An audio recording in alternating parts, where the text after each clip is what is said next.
কালকে দিদির রিকোয়েস্টে বানিয়েছিলাম ফিশ ফ্রাই। দিদি আমার বানানো ফিশ ফ্রাইটা খেতে খুব পছন্দ করে, তো কালকে খানিকটা সময় ছিল তো বানিয়েছিলাম।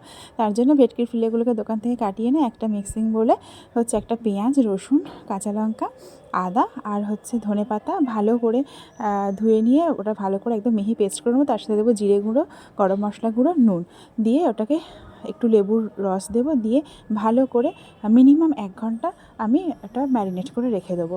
আর এই পেস্টটা করার সময় একটু বরফ কুচিয়ে দিলে না কালারটা একদম গ্রিন থাকে, ধনেপাতার কালারের মতো। আমি দিইনি, সেই জন্য কালারটা একটু ফেড হয়ে গেছে। এরপরে একটা ডিম ভেঙে ভালো করে ফেটিয়ে নেবো। আর ব্রেড ক্যাম্প না হাফ আমি মিক্সিতে গুঁড়িয়ে নিয়েছি, হাফ যেরকম প্যাকেট ব্রেড ক্যাম্প আসে ওই রকমই নিয়েছি। ওর মধ্যে একটু লঙ্কা গুঁড়ো, একটু গোলমরিচ গুঁড়ো দিয়ে ভালো করে মিশিয়ে নিয়েছি।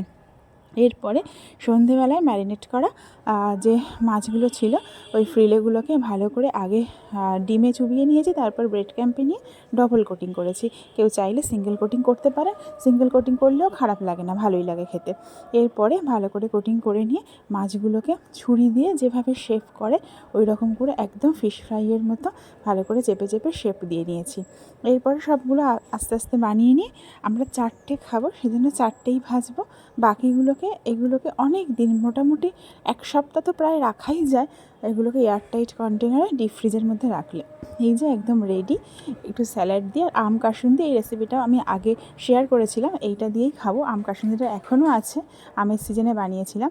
এই যে বাইরেটা ক্রাঞ্চি, ভিতরটা এই রকম নরম, অসাধারণ।